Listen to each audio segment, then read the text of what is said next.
দেখুন, সিঙ্গাড়া জিলিপি, এই যে সিঙ্গাড়া জিলিপির দিকে কুনজর পড়েছে কেন্দ্রীয় সরকারের, তার গায়ে লিখতে হবে বিপজ্জনক অমুক তমুক নানা রকম ফতোয়া।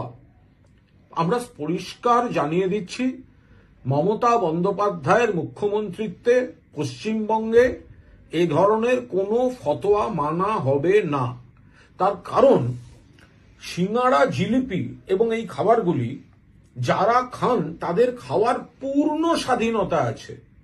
খাবারের গুণমান যদি ঠিক থাকে, কোয়ালিটি যদি ঠিক থাকে, তাহলে কে কি খাবেন, কিভাবে খাবেন, সেখানে পশ্চিমবঙ্গে কোনো হস্তক্ষেপ করা হবে না। সাধারণ মানুষের খাবার, আম জনতার খাবার, সিঙ্গাড়া জিলিপি আরো যে সমস্ত তালিকায় যারা দিয়েছেন তাদের উপর ওই সিগারেটের মতো লিখতে হবে। আরে সিঙ্গাড়া যেভাবে খাওয়া হয়, জিলিপি যেভাবে ভাজা হয়, গায়ে স্টিকার লিখে, এসব হচ্ছেটা কি? এখানে কে কি পরবেন, কে কি খাবেন, পূর্ণ গণতান্ত্রিক রাজ্য এবং স্বাধীনতা থাকবে।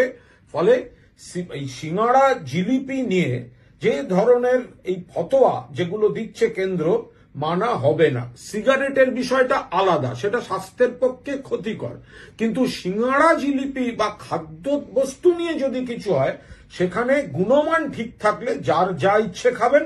পশ্চিমবঙ্গে কেন্দ্রের এই ধরনের ফতোয়া মানা হবে না।